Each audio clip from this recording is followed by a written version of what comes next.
দেখছেন কলকাতা টিভির সঙ্গে রয়েছে আমি তসমিনা। শুরু করছি আরো 12। আর শুরুতেই অবশ্যই গুরুত্বপূর্ণ খবরের দিকে আমরা নজর রাখবো। নিজেদের ঘরেই সামলাতে পারছে না পাকিস্তান, সীমান্তে উত্তাপের মাঝে গৃহযুদ্ধে কুপোকাত পাকিস্তান। বিএলএর আইডি বিস্ফোরণে নিহত হয়েছেন 14 জন পাকিস্তানি সেনা। হামলার ভিডিও প্রকাশ করেছে বালুচ লিবারেশন আর্মি। নিজেদের ঘরেই সামলাতে পারছে না পাকিস্তান, সীমান্তে উত্তাপের মাঝেই নিজেদের মধ্যেই গৃহযুদ্ধে জর্জরিত পাকিস্তান। বিএলএর আইডি বিস্ফোরণে পাকিস্তানের 14 জন সেনা নিহত হয়েছেন, এমনটাই ভিডিও প্রকাশ করে বালুচ লিবারেশন আর্মি জানিয়েছে। হামলার ভিডিও প্রকাশ করে ইতিমধ্যেই বালুচ লিবারেশন আর্মি তারা জানিয়েছে।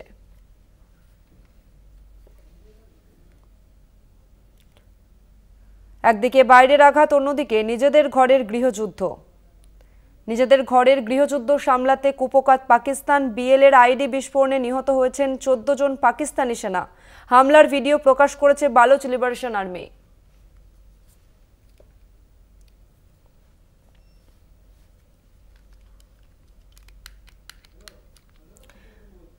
আরো একবার জানিয়ে রাখবো, নিজেদের ঘরেই সামলাতে পারছে না পাকিস্তান, সীমান্তে উত্তাপের মাঝেই গৃহযুদ্ধ। বিএলএর আইডি বিস্ফোরণে নিহত 14 জন পাকিস্তানি সেনা। হামলার ভিডিও প্রকাশ করে বালুচ লিবারেশন আর্মি এমনটাই তথ্য দিয়েছে।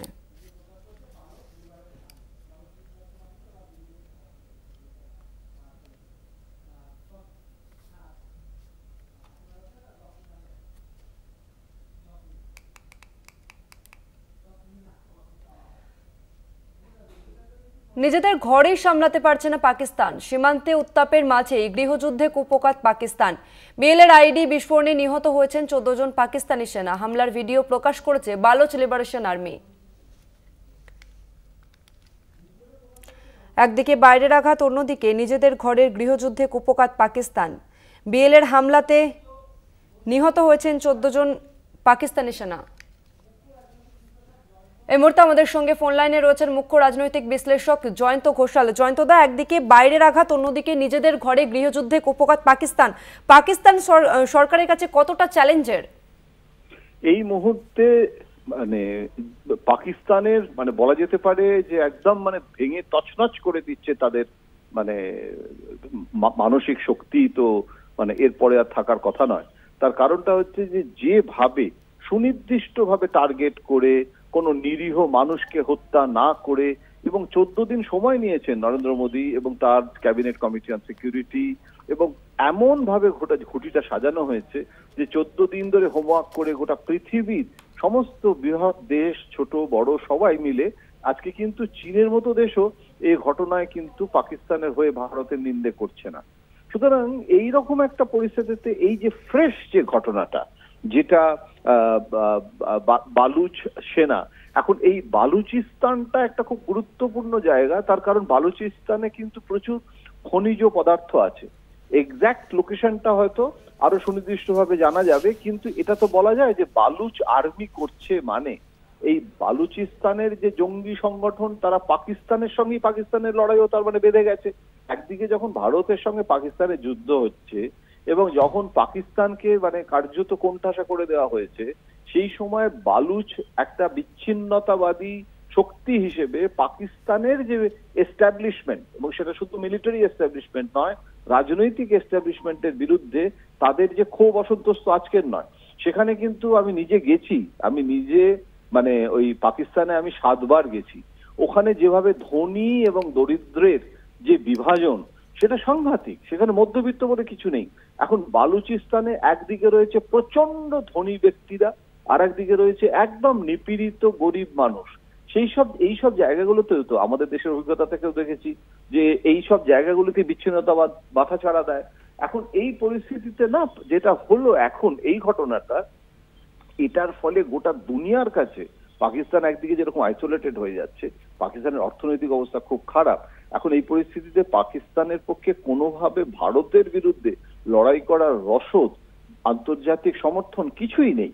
সুতরাং আমি বলবো যে নরেন্দ্র মোদী কিন্তু মুন্সিয়ানার সঙ্গে একদিকে সমরনীতি আর একদিকে কূটনীতি, এই দুটোর একটা অসাধারণ ব্লেন্ডিং করে এগোচ্ছেন, এবং সর্বদলীয় বৈঠক ডেকেছেন তার মধ্যে এই ঘটনা।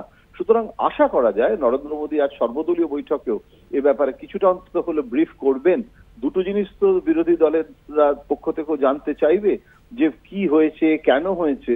এবং সব থেকে যেটা বড় কথা তাসমিনা, সেটা হচ্ছে যে এখানে কিন্তু যুদ্ধটা শেষ হয়ে যাচ্ছে না। ওয়ার কখনো লিমিটেড, আমরা বলি সীমিত নিয়ন্ত্রিত যুদ্ধ, কিন্তু যুদ্ধ কখনো কি নিয়ন্ত্রিত হয়? সোনার পাথর বাটি। এই যুদ্ধটা কোথায় গিয়ে দাঁড়াবে? সুতরাং স্বল্প মেয়াদী যে কাণ্ড কারখানার পাশাপাশি একটা দীর্ঘমেয়াদী রণকৌশল নেওয়ার প্রয়োজনীয়তা আছে। এবং সেখানে এত বড় একটা দেশ, 140 কোটি মানুষের, এবং সেটা খুব গণতান্ত্রিক, বৃহত্তম গণতন্ত্রের দেশ, সেখানে বিরোধী দলগুলোও কিন্তু নরেন্দ্র মোদীকে এই ব্যাপারে সমর্থন করলো। তার ফলে রাহুল গান্ধী থেকে মমতা বন্দ্যোপাধ্যায় সবাই কিন্তু ভারতীয় সেনাবাহিনীর এই অভিযানকে সমর্থন করেছে, কেউ বেসুরো কণ্ঠে বলেনি। সুতরাং এই পরিস্থিতিতে আজকের এই ঘটনার প্রেক্ষিতে সর্বদলীয় বৈঠকের তাৎপর্য আরো কয়েক গুণ বেড়ে গেল। তাসমিনা, ধন্যবাদ আপনাকে জয়ন্তদা। নিজেদের ঘরেই সামলাতে পারছে না পাকিস্তান, সীমান্তে উত্তাপের মাঝে গৃহযুদ্ধে কুপকাত পাকিস্তান। আর এই নিয়ে সরাসরি আমাদের নিউজ রুম থেকে রয়েছে আমাদের প্রতিনিধি অরিত্র। একদিকে বাইরের আঘাত, অন্যদিকে নিজেদের গৃহযুদ্ধে কুপকাত পাকিস্তান। পাকিস্তান সরকারের কাছে কতটা চ্যালেঞ্জের, কিভাবে সামলাবে এই পরিস্থিতি পাকিস্তান? দেখো, যেমনটা জয়ন্তদা বলছিলেন, বিষয়টা অনেকটা এরকমই দাঁড়িয়ে গেছে যে ভারতের সাথে যুদ্ধের পরিস্থিতির মধ্যে কার্যত নিজেদের গৃহযুদ্ধ সামনে চলে আসছে। তার কারণ পাকিস্তান তার নিজের ঘরকেই তো সামলাতে পারছে না। সীমান্তে একদিকে যখন উত্তাপের পরিস্থিতি চলছে, ঠিক সেই জায়গায় দাঁড়িয়ে যেটা দেখা যাচ্ছে যে বালুচিস্তানের জোড়া বিস্ফোরণে উড়ে গিয়েছে সেনাবাহিনীর কনভয়। কোন সেনাবাহিনীর? পাক সেনাবাহিনীর কনভয়। যেটা জানা যাচ্ছে যে অন্তত 14 জন সেনা আধিকারিকের মৃত্যু ঘটেছে এবং হামলার দায় স্বীকার করেছে বালুচিস্তানের বিদ্রোহীরা। দেখো, বিষয়টা অনেকটা এরকম যে নিজের ঘর সামলাতে পারছে না, সেই জায়গায় যুদ্ধের পরিস্থিতি ভারতের মুখে। এবং যেটা আমরা জানতে পারছি যে বুধবার বোলানের শোরকান্ড শহরে সেনা কনভয়ে রিমোট কন্ট্রোলের মাধ্যমে আইইডি বিস্ফোরণ, সেনা আধিকারিকদের মৃত্যু, এবং যাদের মধ্যে ছিলেন স্পেশাল অপারেশন কমান্ডার তারিক ইমরান, সুবেদার উমের ফারুক সহ আরও অনেকেই। সেনাবাহিনীর যে গাড়ি, সেই গাড়ি স্পষ্টত ধ্বংস হয়ে যায়। এবং এরপরেই দুপুর 2:40 নাগাদ কেছের কুলাগ তিগরানেও রিমোট কন্ট্রোল পরিচালিত আইইডি বিস্ফোরণ হয়। তাতে বম্ব ডিসপোজাল যে স্কোয়াড রয়েছে, সেই বম্ব ডিসপোজাল স্কোয়াডের পাকিস্তান আর্মির 2 জনের মৃত্যু হয়েছে। এবং পুরো এই যে হামলার ঘটনা, সেই হামলার ঘটনার দায় স্বীকার করেছেন বালুচিস্তানের বিদ্রোহীরা। যেটা বালুচিস্তানের বিদ্রোহীদের তরফ থেকে জানানো হচ্ছে যে পাক সেনা তাদের কৌলিন্য হারিয়েছে, তারা বালুচিস্তানের জমি দখলের চেষ্টা করছে, তাই তাদের বিরুদ্ধে অপারেশন চলবে, হামলার তীব্রতা আরও বাড়বে। অর্থাৎ বিষয়টা জলের মতো পরিষ্কার হয়ে যাচ্ছে এই জায়গা থেকে, যেখানে ভারত পাক যুদ্ধ পরিস্থিতির মতো একটা পরিস্থিতি তৈরি হয়েছে, পাক সীমান্তে উত্তেজনা বাড়ছে। সেই জায়গায় দাঁড়িয়ে পাকিস্তান তারা নিজেদের ঘরকেই সামলাতে পারছে না, ঘরের মধ্যেই কার্যত ভাইয়ে ভাইয়ে গৃহযুদ্ধ লেগে গিয়েছে। তারা ভারতের সামনে কি করে মোকাবিলা করবে, এমন প্রশ্নই কিন্তু তুলছেন রাজনৈতিক বিশ্লেষক থেকে শুরু করে যারা যুদ্ধ বিশেষজ্ঞ রয়েছেন। ধন্যবাদ তোমাকে অরিত্র।